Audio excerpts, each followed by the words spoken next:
نحمده ونصلي على رسوله الكريم اما بعد فاعوذ بالله من الشيطان الرجيم بسم الله الرحمن الرحيم ان الله وملائكته يصلون على النبي يا ايها الذين امنوا صلوا عليه وسلموا تسليما اللهم صل على محمد وعلى ال محمد اللهم صل على سیدنا و مولانا محمد وعلى آلہ وسلم۔ حدیث رسول صلی اللہ علیہ وسلم چینل پہ آپ سب کو خوش آمدید۔ آج ہم ایک بہت بڑا شرف حاصل کرنے جا رہے ہیں، دعا فرمائے اللہ تعالیٰ قبول کر لے۔ آج نبی پاک صلی اللہ علیہ وسلم کے حلیہ مبارک کے بارے میں کچھ بات ہوگی انشاءاللہ تعالیٰ۔ مجھ جیسے شخص کی کیا اوقات اور کیا حیثیت کہ میں آپ سرکار صلی اللہ علیہ وسلم کا حلیہ بیان کر سکوں، مگر سعادت کے طور پر 3 صحابہ کرام کی مشترکہ جو احادیث ہیں ان کو یہاں انشاءاللہ پیش کیا جائے گا۔ ان میں حضرت جابر بن سمرہ رضی اللہ تعالیٰ عنہ، حضرت انس بن مالک جو آپ کے ذاتی خادم ہیں رضی اللہ تعالیٰ عنہ، عبداللہ بن عباس رضی اللہ تعالیٰ عنہ آپ کے چچا زاد ہیں، ان کی مشترکہ حدیث کو یہاں بیان کیا جائے گا نبی پاک صلی اللہ علیہ وسلم کے حلیہ مبارک کے بارے میں۔ تو آغاز کرتے ہیں سر اقدس سے کہ آپ کا جو سر اقدس تھا حضرت انس رضی اللہ تعالیٰ عنہ فرماتے ہیں کہ وہ بڑا تھا، سائز میں بڑا اور گول تھا، اور جو آپ کے بال مبارک تھے، زلفیں مبارک تھیں، وہ نہ زیادہ سیدھی تھیں اور نہ زیادہ گنگرولی تھیں، یعنی درمیانی تھی، اور آدھے کان تک آپ کے زلفیں مبارک عام طور پر ہوتی تھیں۔ کبھی آپ سرکار مانگ نکالتے تھے اور کبھی بالکل سیدھی کنگھی فرماتے تھے۔ جب مانگ نکالتے تھے تو مانگ میں سے نور نکلتا تھا۔ سبحان اللہ سبحان اللہ۔ یہ آپ کے منہ مبارک کے بارے میں ہے۔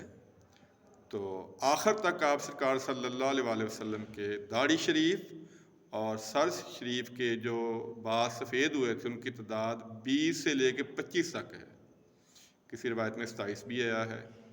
تو صرف اتنے بال آپ کے مبارک جو ہیں سفید ہوئے تھے، جن میں ایک روایت میں اخصاب بھی فرمایا تھا، ایک میں اخصاب نہیں بھی فرمایا تھا۔ تو یہ تو کچھ سر مبارک کے بارے میں۔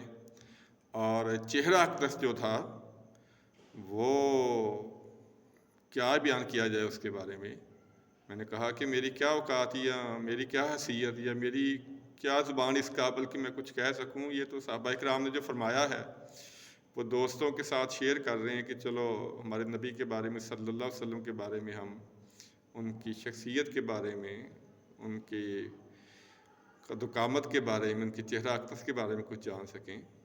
تو چہرہ اقدس جو تھا، کسی صحابی نے پوچھا کہ کیا تلوار کی طرح سیدھا تھا؟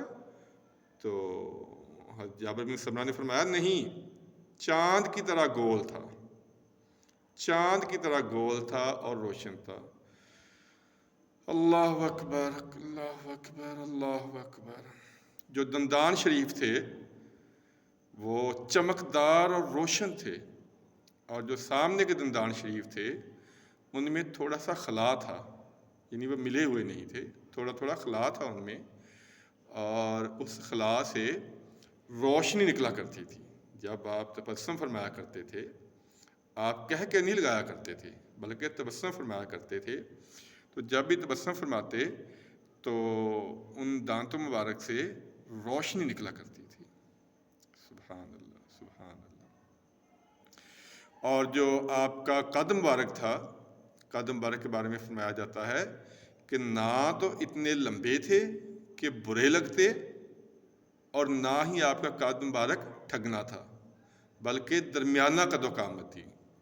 لیکن آپ سرکار کا معجزہ یہ تھا کہ اگر لمبے سے لمبا آدمی بھی آپ کے پاس کھڑا ہوتا تو وہ آپ سے چھوٹا محسوس ہوتا، قد میں بھی چھوٹا محسوس ہوتا، ذات میں یا معجزات میں یا کردار میں یا حیثیت میں، وہ تو علیحدہ چیز ہے، قد میں بھی وہ آپ سے چھوٹا محسوس ہوتا، چاہے اس کا قد جتنا مرضی بڑا ہوتا۔ یہ آپ سرکار کا ایک معجزہ تھا قد کے بارے میں۔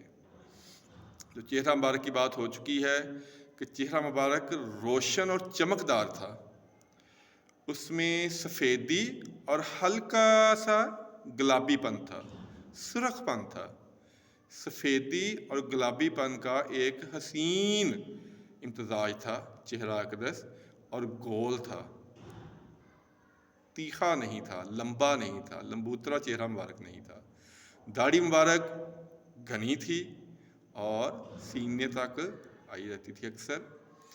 تو آگے وہ فرماتے ہیں کہ جو آپ کی ہتھیلی مبارک تھی، فرماتے ہیں کہ میں نے ان ہتھیلیوں سے زیادہ نرم و ملائم کوئی ہتھیلی نہیں دیکھی جتنی سرکار دو عالم صلی اللہ علیہ وآلہ وسلم کی ہتھیلیاں مبارک تھی، اور فراغ تھیں، کھلی تھیں، اور ان میں اس پہ گوشت تھا ان کے اوپر۔ اور آپ کی جو کلائیاں مبارک تھی مضبوط کلائیاں مبارک تھی، اور کلائیاں مبارک کے اوپر پر بھی گوشت تھا۔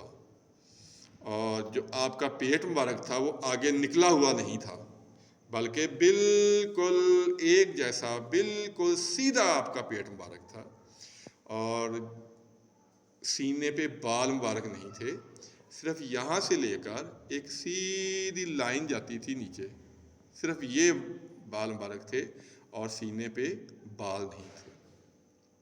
جو آپ کی پلکیں مبارک تھیں، کچھ لوگوں کو تو پلکیں موٹی اور بدی لگتی ہیں، آپ سرکار دو عالم صلی اللہ علیہ وسلم کی جو پلکیں مبارک تھی وہ بالکل باریک تھیں، جیسے آج کل فیشن کے طور پہ کچھ خواتین بناتی ہیں، تو آپ کی قدرتی طور پہ پلکیں جو لمبی اور باریک تھیں۔ تو پیٹ مبارک تھا جو، وہ بالکل بھی بڑا ہوا نہیں تھا، بلکہ بالکل جسم کے ساتھ ایک جیسا تھا، پورا آپ کا جسم مبارک ایک جیسا تھا۔